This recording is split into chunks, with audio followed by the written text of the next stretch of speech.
నమస్తే, welcome to ANN. నేను మీ లక్ష్మీనాగ్ నరహర్ శెట్టి. ప్రతిరోజు వార్తాపత్రికల్లో ఏవేవైతే ముఖ్యాంశాలు ఉంటాయో వాటిని విశ్లేషించే ప్రయత్నం చేద్దాం. ముందుగా మనం మహా డిజిటల్ పత్రికను చూసుకుంటే అందులో ఏమేమి ప్రచురించారో ఒకసారి చదివి దాన్ని విశ్లేషిద్దాం. ఇక తెలంగాణ రైజింగ్కు బాలీవుడ్ గ్లామర్, గ్లోబల్ సమ్మిట్కు సల్మాన్ ఖాన్ వస్తున్నట్లుగా కూడా ప్రచురించారు. అదేవిధంగా యూట్యూబ్ను షేక్ చేస్తున్న పేరుగల్ల పెద్దిరెడ్డి, దుమ్ము రేపుతున్న నాగదుర్గ సాంగ్ అని కూడా ప్రచురించారు. ఇక తిరుమల లడ్డూపై చంద్రబాబుది దుష్ప్రచారమని, చంద్రబాబుకు దేవుడంటే భయం భక్తి లేవని వైసీపీ అధినేత జగన్ సంచలనమైన వ్యాఖ్యలు చేశారు. అదేవిధంగా భారత్కు పుతిన్ ఘన స్వాగతం పలికిన ప్రధాని మోడీ అని, ప్రోటోకాల్ పక్కకు పెట్టి ఎయిర్పోర్ట్లో స్వాగతం పలికినట్టుగా కూడా ప్రచురించారు. ఇక సీఎం సభ సూపర్ హిట్. ఆదిలాబాద్లో సభకు జనస్పందనపై సీఎం హర్షం వ్యక్తం చేశారు. మంత్రులు, నేతలకు సీఎం అభినందనలు తెలియజేశారు. ఇక ఆదిలాబాద్కు ఎయిర్ బస్ తెస్తానని, వచ్చే ఏడాది విమానాశ్రయ పనులు ప్రారంభిస్తానని, ప్రాణహితను ప్రారంభిస్తా, ఆదిలాబాద్ జిల్లాను సస్యశ్యామలం చేస్తానని, ఆదిలాబాద్కు కొమరం భీం పేరుతో యూనివర్సిటీ ఏర్పాటు చేస్తానని, ఆదిలాబాద్ జిల్లా పర్యటనలో ముఖ్యమంత్రి రేవంత్ రెడ్డి వరాల జల్లైతే కురిపించారని ప్రచురించారు. ఇక సీసీఐ ప్రాణహిత అనుమతుల కోసం కేంద్రంపై ఒత్తిడి తెస్తామని, సంక్షేమం అభివృద్ధి రెండు కళ్ళుగా ముందుకు వెళుతుందని, కల్వకుట్ల కుటుంబంలో పైసల పంచాయతీ ఒకరినొకరు పోర్చుకుంటున్నారని కూడా విమర్శలు అయితే చేశారు. దాని గురించి దీనిలో ప్రచురించారు. ముందుగా Telangana rising Bollywood glamour global సమ్మిట్కు సల్మాన్ ఖాన్ వస్తున్నట్టుగా తెలుస్తుంది. మనందరికీ తెలుసు, భారతదేశంలో కూడా సల్మాన్ ఖాన్కి దేశవ్యాప్తంగా కూడా అభిమానులు ఉన్నారు. ఇక గ్లోబల్ సమ్మిట్కు ఈయన రావడం వలన అదనపు గ్లామర్ అయితే కూడా రానుంది. సల్మాన్ ఖాన్కు హైదరాబాద్లో కూడా విపరీతమైన ఫ్యాన్ ఫాలోయింగ్ ఉన్న సంగతి మనందరికీ తెలిసిన విషయమే.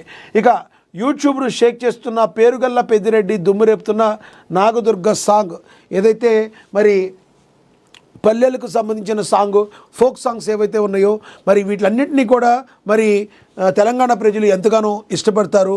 మరి ఈ సాంగ్ కూడా బాగా దుమ్ము రేపుతుంది, నాగదుర్గ సాంగ్ అని కూడా ప్రచురించడం జరిగింది. ఇక తిరుమల లడ్డూపై చంద్రబాబుది దుష్ప్రచారమని, చంద్రబాబుకు దేవుడంటే భయం భక్తి లేవని వైసీపీ అధినేత జగన్మోహన్ రెడ్డి సంచలనమైన వ్యాఖ్యలు చేశారు. మరి దేవుడికి భయం భక్తి రెండూ లేవని చంద్రబాబు నాయుడికి జగన్మోహన్ రెడ్డి అనడాన్ని ఏ రకంగా చూడాలి మనం అంటే, భయము భక్తి ఏ రకంగా ఉండాలో మరి మనం ఒకసారి విశ్లేషిద్దాం. భయము భక్తి అంటే గతంలో చంద్రబాబు కూడా ఒకసారి అలిపిరి మెట్ల దగ్గర మరి జస్ట్ త్రుట్లో ప్రాణాపాయం నుంచి తప్పించుకున్నారు. అప్పుల్లో మావోలు నక్సలైట్లు ఎవరైతే ఉన్నారో చంద్రబాబు కాన్వాయ్పై అటాక్ చేయడంతో చంద్రబాబు మరి గాయాల పాలైన సంగతి కూడా మనకి తెలుసు. త్రుట్లో తప్పించుకున్నారు. ఆ తర్వాత మనకి తెలుసు, అదే దగ్గర ఏడుకొండల వాడి సాక్షిగా అదే ఏరియాలో వీళ్ళ తండ్రి గారు కూడా మరి ఒక రకంగా చెప్పాలంటే మరి ఆయన మీద అనేక అభియోగాలు ఉన్నాయి. రాజశేఖర రెడ్డి గారు ఏడుకొండలు కారన్నారని రకరకాల మాటలు మాట్లాడతారు. కానీ మరి ఏదైనా భయం భక్తి మరి జగన్మోహన్ రెడ్డి గారికి అయితే మెండుగా ఉన్నట్టయితే కనబడుతున్నాయి. చంద్రబాబు గారు వింటున్నారు కదా, మీరు కొంచెం భయం భక్తి పెంచుకోవాలంట జగన్మోహన్ రెడ్డి గారు చెప్తున్నారు. దీన్ని మీరు వింటారని, దీనికి సంబంధించి మాట్లాడతారని మనం కూడా ఒకసారి ఆశిద్దాం. ఇక భారత్కు పుతిన్ ఘన స్వాగతం పలికిన ప్రధాని మోడీ, ప్రోటోకాల్ పక్కకు పెట్టి ఎయిర్పోర్ట్లో స్వాగతం. రష్యా అధ్యక్షుడిగా వ్లాదిమిర్ పుతిన్ 4 ఏళ్ల తర్వాత 2 రోజుల పర్యటనలో భాగంగా ఢిల్లీకి చేరుకోగా ప్రోటోకాల్ పక్కన పెట్టి ప్రధాని మోడీ ఘన స్వాగతం పలికారు. షెడ్యూల్ ప్రకారం సాయంత్రం 6:40 ఆయన విమానం ఢిల్లీలోని పాలం విమానాశ్రయంలో ల్యాండ్ అయింది. ప్రధాని మోడీ అంతకుముందే పాలం విమానాశ్రయానికి చేరుకున్నారు. పుతిన్కి స్వాగతం పలికేందుకు ప్రోటోకాల్ను పక్కన పెట్టారు. స్వయంగా విమానాశ్రయానికి వెళ్ళి పుతిన్కు స్వాగతం పలికారు. విమానాశ్రయంలోనే ఏర్పాటు చేసిన కళాకారుల సంప్రదాయ ప్రదర్శనలు పుతిన్ తిలకించారు. ఇక మరి పుతిన్ అదేవిధంగా మోడీ మరి ఈ ఫ్రెండ్షిప్ అనేది భారతదేశానికి రష్యాకి ఎంతో అవసరం. ఇది చాలా కీలకమైన ఘట్టంగా చెప్పుకోవచ్చు, ఒక అపురూపమైన ఘట్టంగా కూడా మనం చెప్పుకోవచ్చు. మరి పక్క దేశాలైనా మనకు తెలుసు, మనల్ని ఎప్పుడూ కూడా మన యొక్క కీడును కోరుకునే చైనా కావచ్చు, పాకిస్తాన్ కావచ్చు, లేదంటే మనతో ఫ్రెండ్షిప్ చేస్తూ ఉండే అమెరికా కావచ్చు, మనం చెప్పుకున్నాం కదా, వీడికి కొంచెం కడుపు మండిపోతూ ఉంటుంది. వాళ్ళు ఎంత కడుపు మండినప్పటికీ కూడా మరి ఈ స్నేహహస్తం అనేది మరి వీళ్ళిద్దరి మధ్య ఎప్పుడు కూడా ఇదే విధంగా ఉండాలని భారతదేశ ప్రజలందరూ కూడా కోరుకుంటున్నారు. ఇక తర్వాత చూస్తే ఆదిలాబాద్కు ఎయిర్ బస్ తెస్తా. మనకు తెలుసు మరి నిన్న ఆదిలాబాద్ జిల్లాలో పర్యటించారు సీఎం రేవంత్ రెడ్డి. మరి ఆదిలాబాద్లో అనేక వరాల జల్లును అయితే కురిపించారు. ఆదిలాబాద్కి ఎటువంటి పరిస్థితుల్లో విమానాశ్రయాన్ని తీసుకొస్తామని చెప్పి మరి ఆయన హామీ ఇవ్వడం జరిగింది. ప్రాణహితను ప్రారంభిస్తానని, ఆదిలాబాద్ జిల్లాను సస్యశ్యామలం చేస్తానని, ఆదిలాబాద్కు కొమరం భీం పేరుతో ఒక యూనివర్సిటీని తెస్తానని కూడా రేవంత్ రెడ్డి చెప్పడం జరిగింది. ఇది చాలా పరిణామం. విద్యార్థులకు యూనివర్సిటీ ఉండటం వలన మరి ఇప్పుడు మనకు తెలుసు ఆదిలాబాద్ గతంలో చాలా వెనుకబాటుకు గురైంది, అణగదొక్కబడింది. మరి ఎప్పుడు కూడా డెవలప్మెంట్ అనేది చాలా తక్కువగా ఉండేది. కానీ తెలంగాణ వచ్చిన అనంతరం మరి అభివృద్ధి చెందుతూ ఇప్పుడు అక్షరాస్యత శాతాన్ని పెంచుకుంటూ మరి ముందుకు పోతుంది. మరి అలాంటి వారికి యూనివర్సిటీ కూడా రావడం ద్వారా తద్వారా ఆదిలాబాద్ యొక్క ప్రజానికానికి విద్యార్థులకు చాలా మంచి చేకూరుతుంది. ఇక CCI ప్రాణహిత అనుమతుల కోసం కేంద్రంపై ఒత్తిడి తెస్తామన్నారు. సంక్షేమం అభివృద్ధి రెండు కళ్ళుగా ముందుకని, కల్వకుట్ల కుటుంబంలో పైసల పంచాయతీ ఒకరినొకరు పురుచుకుంటున్నారంటూ కూడా మరి మాట్లాడటం జరిగింది. కల్వకుట్ల కుటుంబం మనకి తెలుసు, కవిత కావచ్చు, కేటీఆర్ కావచ్చు, హరీష్ రావు కావచ్చు, మరి ఒకరిపై ఒకరు విమర్శనాస్త్రాలు సంధించుకుంటూ గతంలో వాళ్ళు చేసిన తప్పుల్ని వాళ్ళే బయట పెట్టుకోవడం వలన ఎక్కువగా వాళ్ళు ప్రజల్లో చులకనవుతున్నారనే మాట మనం కూడా రోజు చూస్తూనే ఉన్నాం. అదే విషయాన్ని సీఎం రేవంత్ రెడ్డి పునరుద్ఘాటించడం కూడా మనం చూసాం. నిన్నటి సభలో ఆయన మాట్లాడారు. హిల్డ్పై కేటీఆర్ పోరుబాటని, పారిశ్రామికవేత్తలు తొందరపడి కొనకండని, మేము వచ్చాక రద్దు చేయడం ఖాయమని, కుత్బుల్లాపూర్ జీడిమెట్ల ఇండస్ట్రియల్ ఏరియాలో పర్యటన విషయంలో కేటీఆర్ చెప్పడం జరిగింది. మేము వచ్చిన తర్వాత తొందరపడి కొనకండి, మేము వచ్చిన తర్వాత ఖాయంగా మేమంటే మీరు వస్తారని రూలే లేదు కదా. మీరు రావచ్చు, రాకపోవచ్చు. మీరు రావడానికి చాలా టైం ఉంది ఇంకా. మరి దానికి వాళ్ళు ఏంటి డెసిషన్ తీసుకుంటారనేది వాళ్ళు తీసుకుంటారు. అయినా మీరే వస్తారని గ్యారంటీ కూడా లేదని ప్రజలు అనుకుంటున్నారు. మేము వచ్చాక ఇక్కడ ఈయన ఇలాగే అంటారు, అక్కడ కూడా ఆయన ఏపీలో కూడా మన జగన్మోహన్ రెడ్డి గారు కూడా మేము వస్తే మూడో కన్ను తెరిస్తే అంటూ ఉంటారు. చూడాలి మరి ఏం జరుగుతుంది. కానీ సీఎం రేవంత్ రెడ్డి అభివృద్ధి పదంలో ఇలా దూసుకుపోతూ తెలంగాణ అభివృద్ధి లక్ష్యంగా ముందుకు గ్లోబల్ సమ్మిట్లే కావచ్చు, జిల్లాల వైజ్గా ఆయన ప్రజలకి ఎప్పుడు కూడా నిరంతరం దగ్గరలో ఉంటే మరి కేటీఆర్ గారు వీరు ఏ రకంగా మరి కలలు కంటున్నారా, పగటి కలలు కలొద్దు అని చెప్పి రాజకీయ విశ్లేషకులు కూడా చెప్తున్నారు. కానీ మీరే అర్థం చేసుకోవాలి. కొంచెం మీరు రావచ్చు, పాజిటివ్ వే ఉండొచ్చు, కానీ మీరు కొనకండి మేము క్యాన్సిల్ చేస్తామని చెప్పడంలో ఆంతర్యం ఏంటో మీకే తెలియాలి. తెలంగాణ ప్రజలలో ఒకసారి దీని గురించి మీరు ఆలోచించాలి. ఇక సీఎం సభ సూపర్ హిట్. ఆదిలాబాద్ సభకు జనసందం, సీఎం హర్షం, మంత్రులు నేతలకు అభినందనలు. ముఖ్యమంత్రి రేవంత్ రెడ్డి ఆదిలాబాద్ సభ సూపర్ హిట్ అయింది. ఆదిలాబాద్ సభకు పెద్ద ఎత్తున జనం హాజరు కావడంపై సీఎం ఎంతో సంతోషాన్ని వ్యక్తం చేశారు. తాను ఇప్పటిదాకా హాజరైన అన్ని సభల కంటే ఆదిలాబాద్ సభకు జనం బాగా వచ్చారని సీఎం సభావేదికపైనే ప్రకటించారు. ఇప్పటిదాకా హాజరైన అలాగే సీఎం మాట్లాడినప్పుడు కూడా ప్రజలు హర్షధ్వానాలు ప్రకటించారు. సభకు పెద్ద ఎత్తున స్పందన వ్యక్తం కావడంపై మంత్రులు సంతోషం వ్యక్తం చేశారు. ఇన్ఛార్జి మంత్రి జూపల్లి కృష్ణారావు, ప్రభుత్వ సలహాదారు సుదర్శన్ రెడ్డి గత 3 రోజులుగా ఆదిలాబాద్ సీఎం పర్యటన విజయవంతం కావడానికి కంది శ్రీనివాసరెడ్డి క్యాంపు కార్యాలయంలో నేతలు పలు సమావేశాలు నిర్వహించి కార్యక్రమాన్ని విజయవంతమయ్యేలా జనసమీకరణ చేశారు. సభా ప్రాంగణం నిండిపోవడంతో పెద్ద ఎత్తున ప్రజలు సీట్లు లేక నిలబడిపోయారు. ఇందిరా ప్రియదర్శిని స్టేడియంలో సభ జరగ్గా సీఎం సభ విజయవంతమైన జోషులని వరాలను అయితే సీఎం రేవంత్ రెడ్డి కురిపించారు. మరి కంది శ్రీనివాసరెడ్డి మరి కార్యాలయం ఏదైతే ఉందో అక్కడ జూపల్లి కృష్ణారావు కావచ్చు, ప్రభుత్వ సలహాదారు సుదర్శన్ రెడ్డి కావచ్చు, సభను ఏ విధంగా జరపాలి అని మరి అక్కడ ఒక రకంగా పథకాన్ని రెడీ చేసుకుని తద్వారా జన సమీకరణ చేసి ఆ జనాలకి ఇక్కడ కూర్చున్న చైర్లో కూడా మరి చైర్స్ కూడా లేకపోవడంతో నుంచునిపోయేంత కిక్కిరిసిపోయేంత జనాలు రావడం కూడా ఒక రకంగా మరి పెద్ద ఎత్తున ప్రజలు అక్కడికి చేరుకోవడం అనేది శుభపరిణామం. అంతటి శుభపరిణామంలో స్టేజ్ మీదే మరి రేవంత్ రెడ్డి ప్రకటించడం, ఇన్ని వరాల జల్లు కురిపించడం, ఇలాంటి సభ నేను ఇంత మరి ప్రజల్ని ఇప్పటి వరకు నేను చూసిన సభలు లేరు అని స్వయంగా రేవంత్ రెడ్డి చెప్పడాన్ని మరి ఒక రకంగా మరి కంది శ్రీనివాసరెడ్డి, సుదర్శన్ రెడ్డి, జూపల్లి కృష్ణారావు గారు యొక్క కష్టపడిన తత్వానికి ఇదొక నిదర్శనంగా మనం చెప్పుకోవచ్చు. ఇక నెక్స్ట్ అందరివాడు అడ్లూరి, అందుకే ఒకేసారి తీన్మార్. 2 ఏళ్లలోనే ఎమ్మెల్యే, విప్, మినిస్ట్రీ, సామాన్య కార్యకర్త నుంచి మంత్రి స్థాయికి అడ్లూరి చేరుకున్నారు. ధర్మపురి ప్రజల హృదయంలో చెరగని ముద్ర వేసుకున్నారు. ఎమ్మెల్యేగా ఆయన విజయవంతంగా 2 ఏళ్ళు పూర్తి చేసుకున్నారని కూడా మరి ప్రచురించడం జరిగింది. ఇక ఆదిలాబాద్కు ఎయిర్ బస్ తెస్తా, ఇది ఇందాక దానికి మనకి కొనసాగింపుగా ఉంది ఈ ఈ ఎడిషన్.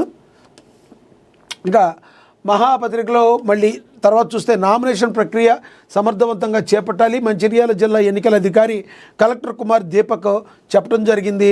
నామినేషన్ ప్రక్రియలో నామినేషన్ వేసే నాయకులు కూడా అన్ని పేపర్లు సరిగ్గా చూసుకుని మరి ఏమేమి ఉండాలో సరిగ్గా పెట్టుకోకపోతే అది ఒకసారి రిజెక్ట్ అయ్యే అవకాశం ఉంటుంది. అదేవిధంగా ప్రక్రియను సమర్థవంతంగా చేపట్టాలని అధికారులకు కూడా చెప్పడం అయితే జరిగింది.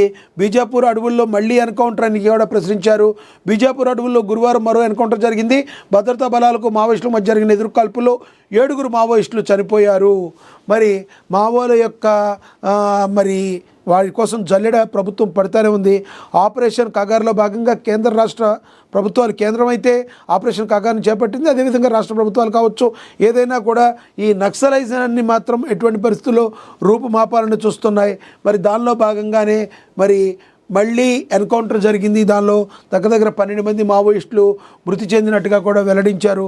రానున్న రోజుల్లో మరి కొంతమంది లొంగిపోతారని మరి ప్రభుత్వం కూడా ఆశిస్తుంది. మీకు పునరావాసం కల్పించడానికి ప్రభుత్వం ఎప్పుడు సిద్ధంగా ఉందని ఆల్రెడీ కేంద్ర ప్రభుత్వం ఎన్నోసార్లు ప్రకటించింది. మావోయిస్టులందరూ వచ్చి జనజీవన స్రవంతిలో కలిసి ప్రజాస్వామ్యాన్ని కాపాడాలని చెప్పి కేంద్ర ప్రభుత్వం అయితే కోరుతుంది. దానిలో భాగంగానే కూంబింగ్ కూడా అయితే ఆపట్లేదు, కేంద్రం కూడా ఎక్కడ తగ్గట్లేదు. వచ్చేవాళ్ళు వస్తున్నారు, కానీ మేము అడవులకే ఉండామనుకునే వాళ్ళు మరి అసూలు బాస్తున్నారు. దీనికి సంబంధించి మరిన్ని రానున్న రోజుల్లో మరింత మంది మావోలు లొంగిపోయే అవకాశం మనకి స్పష్టంగా కనబడుతుంది. ఇక రంగారెడ్డి కలెక్టరేట్లో ఏసీబీ దాడులు, మరి శ్రీనివాస్పై అక్రమస్తులు ఉన్నట్టుగా ఫిర్యాదులు వచ్చిన నేపథ్యంలో రంగారెడ్డి జిల్లా కలెక్టరేట్లో ఏసీబీ అధికారులు సోదాలు నిర్వహించారని కూడా దీనిలో ప్రచురించారు. సర్కారీ బడిలో సరికొత్త టెన్షన్, టీచర్ల డుమ్మాకు ఎఫ్ఆర్ఎస్ అడ్డుకట్ట. అలాగే 30 రోజులుగా గైర్హాజరైతే ఉద్యోగం కోల్పోవాల్సిందే. 1,10,000 మంది టీచర్లపై విద్యాశాఖ ఉక్కుపాదం. విద్యార్థుల భవిష్యత్తు కోసం కఠిన వైఖరి. 50 మంది తొలగింపు. ఖమ్మం జిల్లాలో మిగులు టీచర్లు, అటు డుమ్మా ఇటు కొరత. గురువుల నిర్లక్ష్యానికి సాంకేతికతో సంఖ్యలు. విద్యా వ్యవస్థలో సంస్కరణల పర్వం అని కూడా మరి ప్రచురించారు.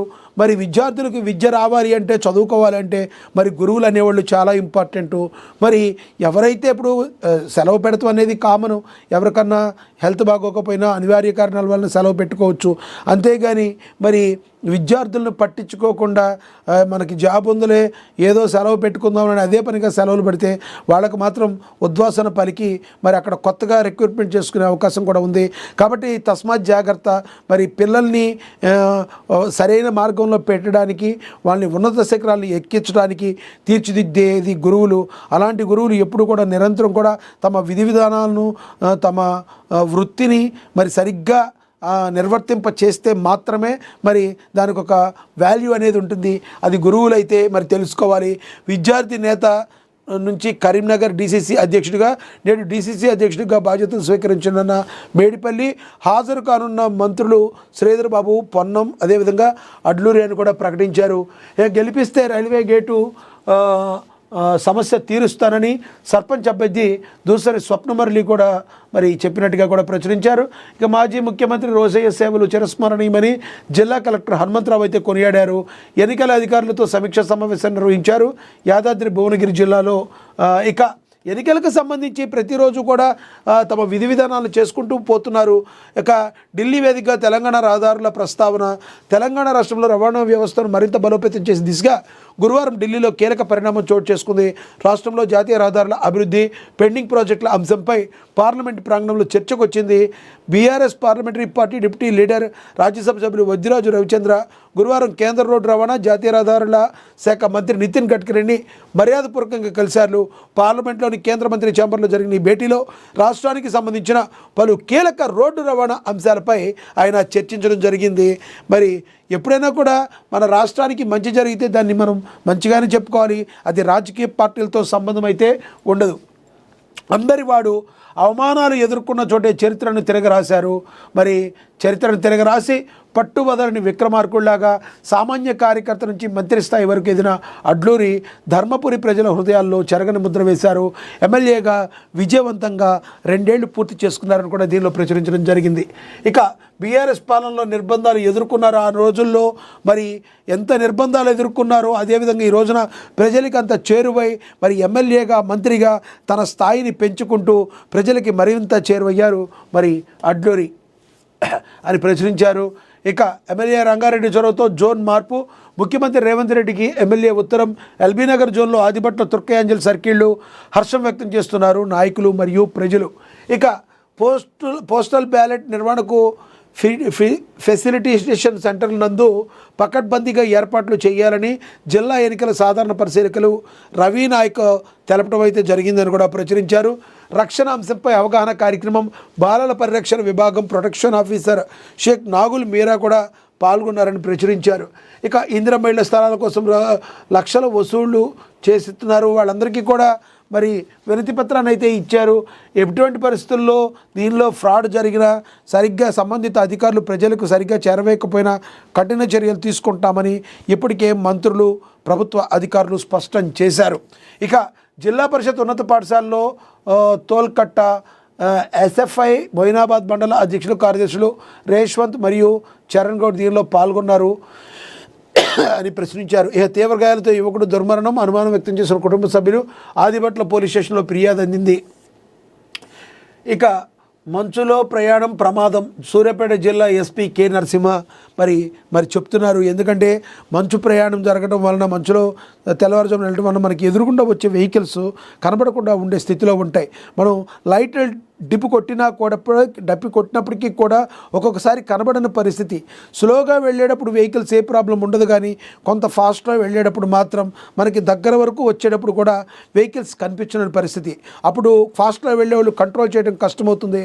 కాబట్టి మరి అనేక జాగ్రత్తలు తీసుకోవాలని, ఫాగ్ ల్యాంప్స్ లేదా లో బీమ్ లైట్లు మాత్రమే వాడాలని, వేగం తగ్గించి చెప్పాను కదా జాగ్రత్తగా వెళ్ళాలని, ముందున్న వాహనానికి సాధారణ దూరం కంటే 3-4 రెట్లు ఎక్కువ దూరం ఉంచాలి. మామూలప్పుడు మనం ఒక 100 ఫీట్స్ వరకు మనం పాటిస్తాం. 100 ఫీట్స్ కాదు, 300-400-500 ఫీట్స్ మనం వెనక్కి చాలా అంటే మనకి దగ్గరలో వెహికల్ కనబడినంత స్లోగా వెళ్ళడమే మంచిది. అదేవిధంగా హాజర్ లైట్లు విజిబిలిటీ తక్కువగా ఉన్నప్పుడు వాడాలి. పొగమంచు లేదా కరువు ప్రాంతాల్లో ఓవర్టేక్ చేయవద్దు. లైన్ మార్కింగు, రోడ్డు రిఫ్లెక్టర్ను గమనిస్తూ నడపాలి. వైపర్స్, లైట్లు, బ్రేకులు సరిగా పనిచేస్తున్నాయో లేదో ముందుగానే తనిఖీ చేసుకోవాలి. సడన్ బ్రేకులు లేదా మలుపుల వద్ద వేగాన్ని నివారించాలని చెప్పి కూడా చెప్పడం జరిగింది. ఇది చాలా మంచి పని. ఎందుకంటే మరి ఇలాంటి తీసుకుంటూ చెప్తూ ఉంటేనే అందరిలో చాలా వరకు కొంత సామాజిక స్పృహ అనేది పెరుగుతుంది. మరి ప్రమాదాల బారిన పడకుండా ఇవన్నీ కూడా మనకి కాపాడినట్లు అవుతుంది. అధికార పార్టీ అభ్యర్థికి రిటర్నింగ్ అధికారి మద్దతు తెలుస్తున్నారని, ఎన్నికల రిటర్నింగ్ అధికారి భిన్న వైఖరిని ప్రదర్శిస్తున్నారని గురువారం మహాదేవ్పూర్ గ్రామ పంచాయతీలో స్థానిక సర్పంచ్ అభ్యర్థులు నామినేషన్ స్వీకరణలో తమ ద్వంద్వ వైఖరిని ప్రదర్శించారు. అధికార పార్టీ సర్పంచ్ అభ్యర్థి నామినేషన్ వేసేందుకు రాగా వారితో ఫోటో తీసే వెసులుబాటు కల్పించారని, ఓవైపు ప్రెస్కు సంబంధించి అనుమతి లేదంటూనే మరోవైపు అధికార పార్టీ అభ్యర్థికి ఫోటో అనుమతించలేకపోవడంపై అభ్యంతరాలు వ్యక్తం చేస్తున్నారు. మరి ఇది కరెక్ట్ కాదని చెప్పి తెలియజేస్తున్నారని చెప్పి కూడా ప్రచురించడం జరిగింది. గొర్రెలను దొంగలిస్తున్న ముఠాను అరెస్టు చేశారు. 1,60,000 నగదును స్వాధీనం చేసుకున్నారు పోలీసులు. మరి దొంగలు ప్రతిదాన్ని డబ్బు, బంగారం, గొర్రెలు దేన్ని కూడా వదలట్లేదు. ఇలాంటి వాటిని అందరినీ కూడా కఠినంగా శిక్షించాలి. దత్తక్షేత్రంలో వైభవపేతంగా శ్రీ దత్త జయంతి వేడుకలు అయితే జరుగుతున్నాయి. ప్రత్యేక పూజలు, పౌర్ణమి హోమంలో పాల్గొన్నారు వేలాది మంది భక్తులు. తైలాభిషేకం నిర్వహించినా కూడా చైర్మన్ ట్రాఫిక్ ఏసీపీ ఈ రకంగా మరి దత్త జయంతి వేడుకల్లో పాల్గొనడం జరిగింది. పశ్చిమ నియోజకవర్గ అభివృద్ధి మా లక్ష్యం అని చెప్పి ఎమ్మెల్యే నాయని రాజేందర్ రెడ్డి కూడా చెప్పడం అయితే జరిగింది. దాన్ని కూడా ప్రచురించడం జరిగింది. స్మార్ట్ సిటీ నిధులు ఏమైపోయాయి, మంత్రి కమిషన్లపై ఉన్న శ్రద్ధ సమస్య లేదా అని బీజేపీ జిల్లా అధ్యక్షుడు గంటా రవికుమార్ అయితే ఏదైతే ధర్నా అయితే చేపట్టినట్టుగా కూడా దీనిలో ప్రచురించడం జరిగింది. ఇంకా ఇంపార్టెంట్గా ఈ న్యూస్లో అయితే మనం దీనిలో చూసాం. ఇక జోహో సీఈఓ విద్యార్థులపై తల్లిదండ్రులకు విజ్ఞప్తి. ఇక తల్లిదండ్రులకు కొన్ని సూచనలు, సలహాలు చేశారు. ఇది ఒక ఆర్టికల్గా కూడా దీన్ని రాయటం జరిగింది.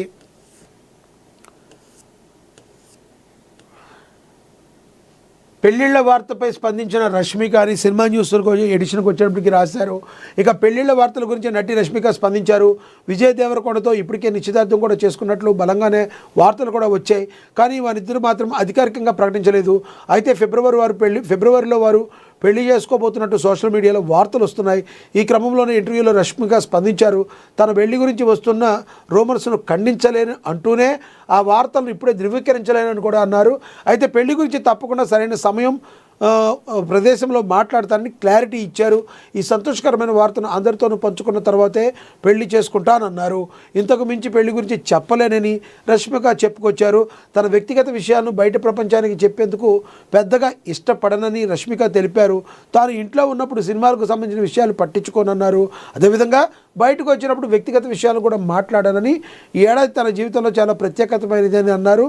2025లో తాను నటించిన 5 సినిమాలు విడుదలై ప్రేక్షకుల నుంచి మంచి ఆదరణ పొందడం చాలా సంతోషంగా ఉందని మరి రష్మిక మందాన అయితే చెప్పారు. పారితోషం భారీగా పెంచేందుకే సాయి పల్లవి ఉందని కూడా, సాయి పల్లవి మీద కూడా ఒక ఏమన్నారో కూడా తన అభిప్రాయాన్ని కూడా రాశారు. ఇక అఖండ సినిమా రిలీజ్ అయ్యేటట్టుంది ఈరోజు. మరి తెలంగాణలోనూ భారీగా టికెట్ ధరలు అయితే పెంచారు. ఏపీలో భారీగా ధరలు అయితే పెంచారు. మరి అఖండ 2, అఖండ 1 సినిమా ఎంతగానో ప్రజలందరినీ కూడా ఆకట్టుకుంది. దానివల్ల అఖండ 2 మీద ఎందరికో ఎక్స్పెక్టేషన్స్ అయితే బాగా పెరిగాయి. ఆ ఎక్స్పెక్టేషన్స్కి అనుగుణంగానే 2 తెలుగు రాష్ట్రాల్లో కూడా టికెట్ల ధరల పెంపుకు మరి సర్కార్ అయితే అనుమతినైతే ఇచ్చింది. మరి చూడాలి అఖండ 2 ఏ మేరకు ప్రజలను ఆకట్టుకుంటుందో, ఆడియన్స్ను ఆకట్టుకుంటుందో.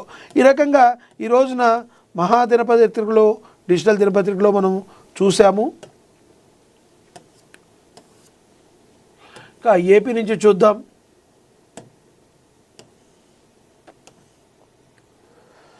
ఆంధ్రజ్యోతిలో ఏమేమి ప్రచురించారో చూద్దాం.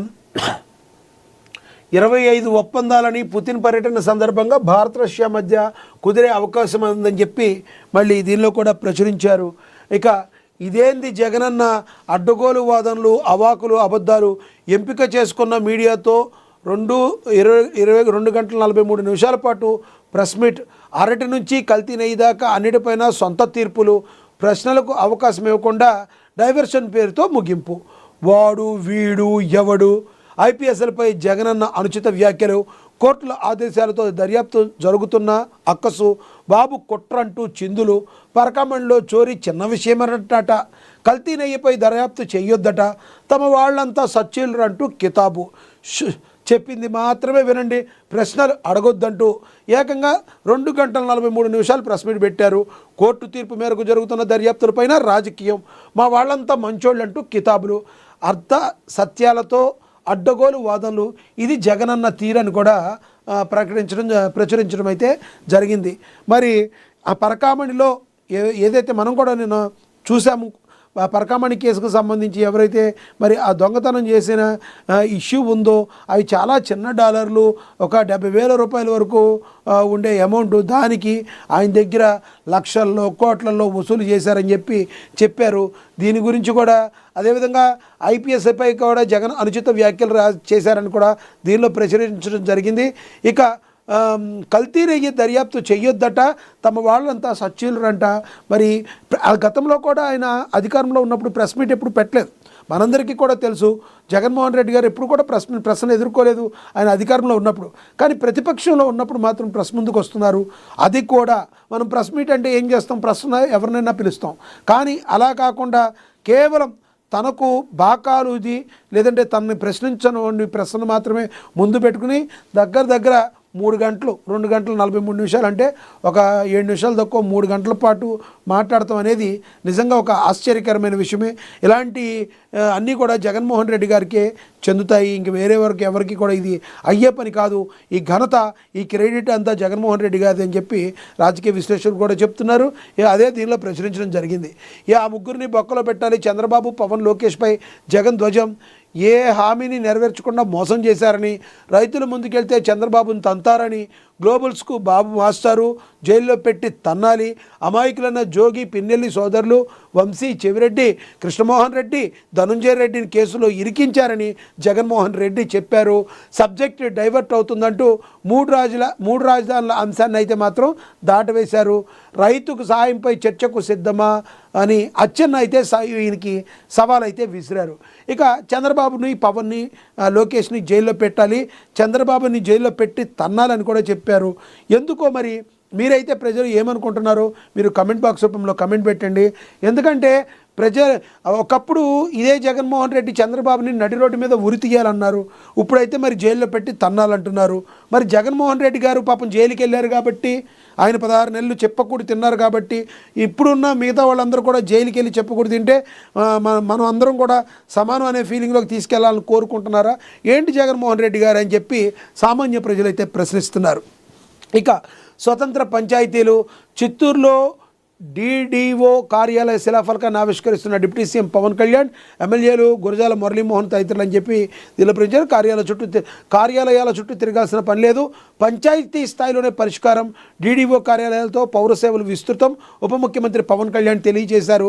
చిత్తూరు నుంచి వర్చువల్గా రాష్ట్ర వ్యాప్తంగా 77 DDO కార్యాలయాలను అయితే ఆయన ప్రారంభించారు అని దీనిలో ప్రచురించడం జరిగింది. ఇక మనకు తెలుసు 25 ఒప్పందాలు నరేంద్ర మోడీ అదేవిధంగా పుతిన్ ఏదైతే మరి కలుసుకున్నారో ఢిల్లీలో, మరి ఏ రకంగా ఆయన్ని రిసీవ్ చేసుకున్నారో మనం ఇందాక ఆల్రెడీ డిజిటల్ పత్రికలో మనం చూసాం. ఇక భారత రక్షణకు పూర్తి సహకారం, రక్షణ ఉత్పత్తుల్లో స్వావలంబనకు తోడ్పడదాం, సైనిక దళాల ఆధునీకరణకు సాయం చేస్తామని రక్షణ శాఖ మంత్రి ఆండ్రే బెలోనోసోవ్ హామీ ఇచ్చారు. దేశీయంగా రక్షణ పరికరాల ఉత్పత్తి ఎగుమతుల దృఢ సంకల్పంతో ఉన్నామని రాజ్నాథ్ సింగ్ కూడా చెప్పారు. ఈ రకంగా మరి రష్యా భారత్ కూడా మరి ఒక స్నేహ సంబంధాలతో ముందుకు వెళ్ళటం మరి శుభ పరిణామం. ఇక స్పృహలో ఉండగానే బైపాస్ సర్జరీ చేశారంట. మీడియా సమావేశంలో మాట్లాడుతున్న ఆస్టర్ రమేష్ ఆసుపత్రి వైద్య బృందంతో MD డాక్టర్ పోతినేని రమేష్ అని కూడా దీనిలో ప్రచురించడం జరిగింది. విజయవాడలో వరాహి స్కిల్స్ షోరూమ్ను ప్రారంభించారు సినీ హీరో తేజ సజ్జా, హీరోయిన్ మీనాక్షి చౌదరి. తేజ సజ్జా తెలుసు మనకి, కొంచెం సబ్జెక్ట్ సెలక్షన్స్లో కూడా కొంచెం మంచిగా డిఫరెంట్గా అతను మూవీస్ అన్నీ కూడా ఉంటాయి. ఆల్మోస్ట్ సక్సెస్ రేటు ఆయనకి ఎక్కువగానే ఉంది. ఏదో ఒక సినిమా తప్పితే ఆయన తీసిన 4-5 సినిమాల్లో 4 సినిమాలు కూడా ఆడిన పరిస్థితి. కాబట్టి ఇప్పుడిప్పుడే ఉన్న యువ హీరోగా మంచి మార్కులే వేసుకున్నారని అయితే చెప్పుకోవచ్చు. ప్రపంచీకరణ రథచక్రం వెనక్కేనా అని రాహుల్ కుమార్ ఒక ఆర్టికల్ అయితే రాయడం జరిగింది. రైతు శ్రేయస్సుకు పాటుపడేది ఎవరిని కూడా దీనిలో ఇక ప్రచురించడం జరిగింది. మనకు తెలుసు కనుల విందుగా కలిసే జ్యోతులు. ఇక నగరంలో తేజ మీనాక్షి సందడి ఇదని మనం చూసాం. ఇప్పుడు మనకు తెలుసు కార్తీక మాసం వచ్చిందంటే చాలు హిందూ సోదరులందరూ కూడా పూజల్లో నిమగ్నమవుతారు. ఎందుకంటే కార్తీక మాసంలో పూజలు చేయటం అనేది ఎప్పటి నుంచో మనందరికీ ఆనవాయితీగా వస్తుంది. తద్వారా దైవానికి మరింత దగ్గర అవుతామని కూడా హిందూ సోదరులు నమ్ముతారు. కలశ జ్యోతులు ఊరేగింపు గురువారం కన్నుల పండుగగా సాగింది. సత్యనారాయణపురంలోని రామకోట నుంచి ఇంద్రకీలాద్రిపై దుర్గమ్మ ఆలయం వరకు ఈ ఊరేగింపు సాగింది.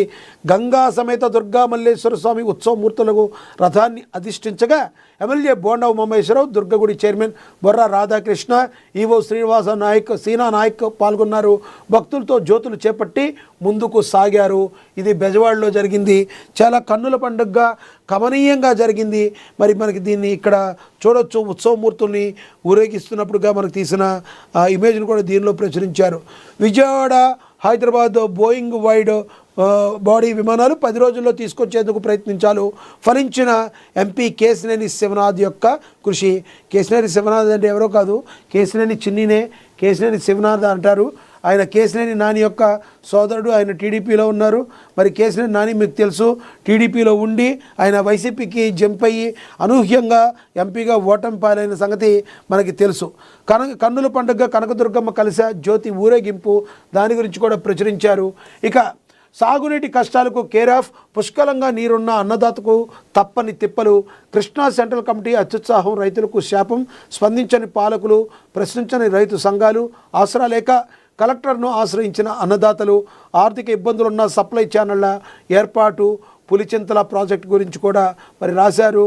నీరు లేక కృష్ణానదిలో సప్లై ఛానల్ తీస్తున్న ఎత్తిపోతల పథకాల ఆయకట్టు రైతులు, మరి నీరు అనేది చాలా తక్కువగా ఉంది. మనందరం కూడా నీటిని సద్వినియోగం చేసుకోవాలి. అధికారులు కూడా నీటిని ఏ రకంగా కాపాడాలో చూడాలి. మనం కూడా ప్రతిరోజు ప్రతి ఒక్క బాధ్యతగా నీటిని వాడుకునే విధానం కూడా మనం సరైన పద్ధతిలో వాడుకుంటేనే తద్వారా రానున్న రోజుల్లో నీటి కష్టాలు అనేవి లేకుండా ఉంటాయి. కాబట్టి నీరు వాడే ప్రతి భారతీయుడు, మన తెలుగు రాష్ట్రంలో ఉన్న ప్రతి తెలుగువారం కూడా జాగ్రత్తగా నీటిని వాడుకోవాలి, పొదుపుగా వాడుకోవాలి. అప్పుడు మాత్రమే భావితరాలకు మనం నీరు అందించగలిగిన వాళ్ళు అవుతాం. లేకపోతే మాత్రం చాలా కష్టాలనైతే ఫేస్ చేయాల్సి ఉంటుంది. భక్తి ప్రపత్తులతో దుర్గమ్మ యొక్క గిరి ప్రదక్షిణాన్ని కూడా ప్రచురించారు. శబరిమలకు ప్రత్యేక రైలు, కొన్ని కూడా పొడిగింపు. మనకు తెలుసు శబరిమలైకి ఎంతోమంది భక్తులు తెలుగు రాష్ట్రాల నుంచి వెళుతూ ఉంటారు. అత్యంత భక్తి శ్రద్ధలతో, నియమ నిష్టలతో మరి బాగా 41 రోజుల పాటు మండల దీక్షను మరి చేసి, దీక్ష అనంతరం శబరిగిరీశ అయ్యప్ప స్వామియే శరణం అయ్యప్ప అంటూ నెత్తి మీద ఇరుముడు పెట్టుకుని సాగుతూ ఆ శబరిమలకి వెళుతూ ఉంటారు. మరి ఎంతోమంది ఎప్పటికప్పుడు భక్తులు ఎక్కువైపోతున్న నేపథ్యంలో ప్రత్యేక రైళ్లను కూడా కొన్ని వేశారు, కొన్ని పొడిగింపు కూడా చేశారు. రైల్వే శాఖకి ఒక రకంగా చాలా ధన్యవాదాలు చెప్పాలి. మీలో ఎవరైనా ఇప్పటికీ కూడా ట్రైన్ టికెట్లు దొరకకపోతే మీరు వెయిటింగ్ లిస్టుకి వెళ్ళాల్సిన అవసరం లేదు. మరి ఏ ట్రైన్లు పొడిగించారో దీనిలో ఇచ్చారు, ఒకసారి చదివే ప్రయత్నం చేద్దాం. శబరి యాత్రికుల రద్దీని పురస్కరించుకుని సౌత్ సెంట్రల్ రైల్వే ప్రత్యేక రైళ్లను నడుపుతుంది. ఇప్పటికే నడుస్తున్న రైళ్లను మరికొంతకాలం పాటు పొడిగించినట్టుగా విజయవాడ డివిజన్ పిఆర్ఓ సుశ్రత్ ఏ బడూపకర్ గురువారం ఒక ప్రకటనలో తెలిపారు.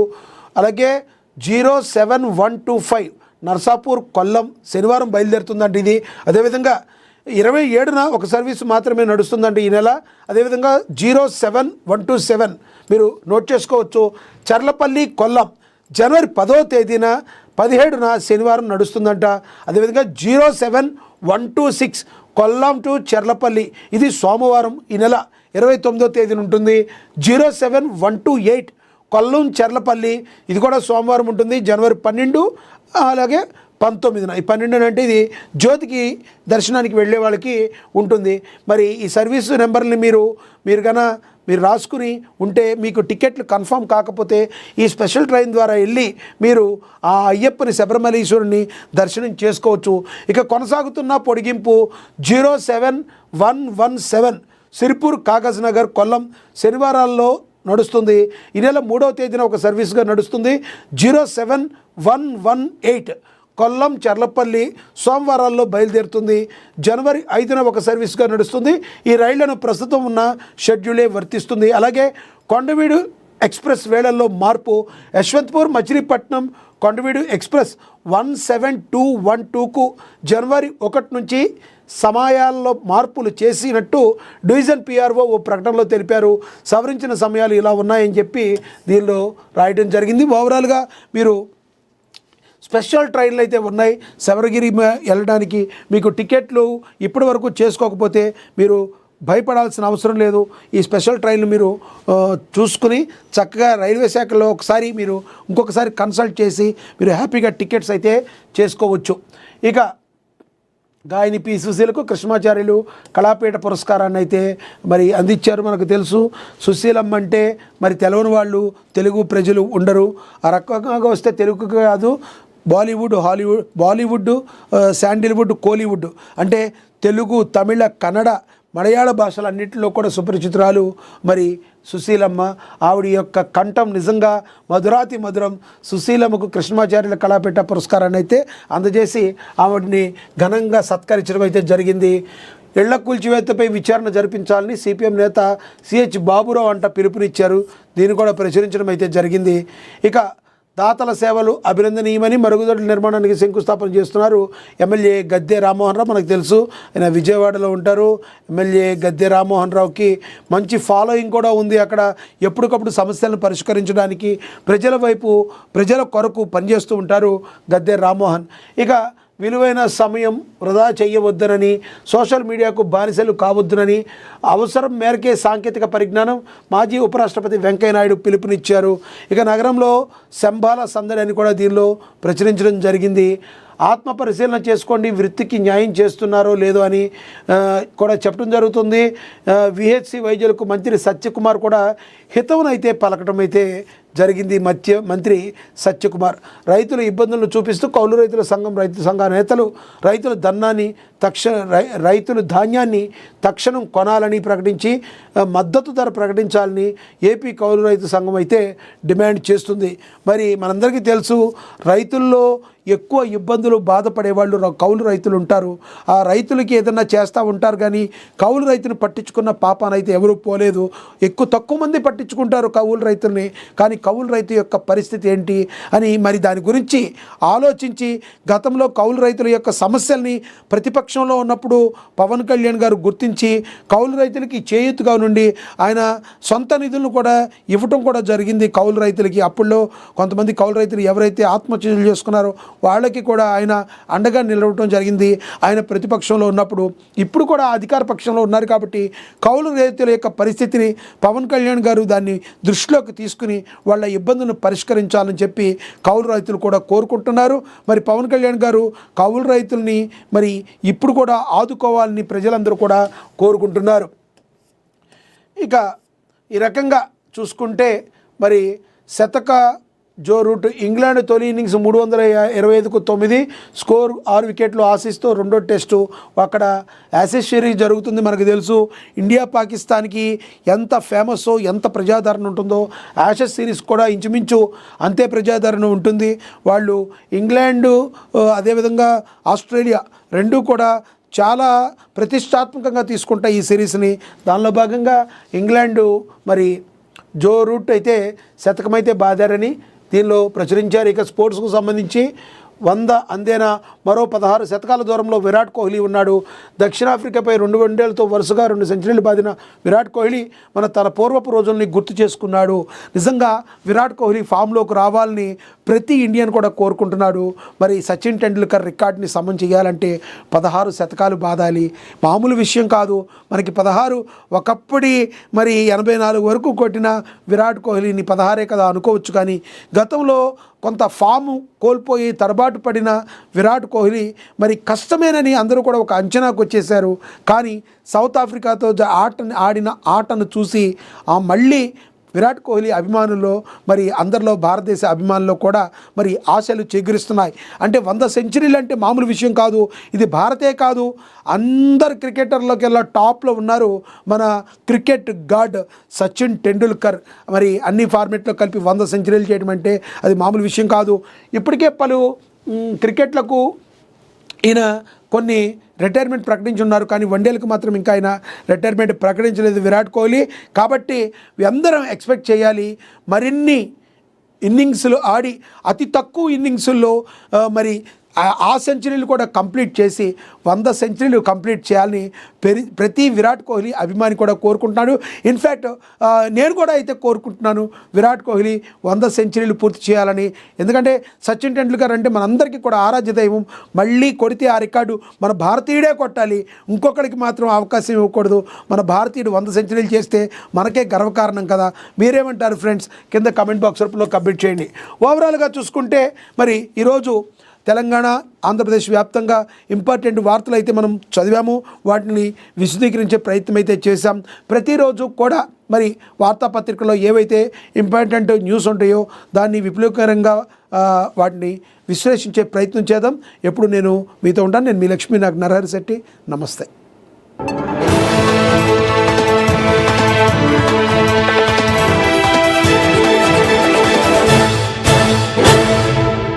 తెలుగు, ఉర్దూ, మరాఠీ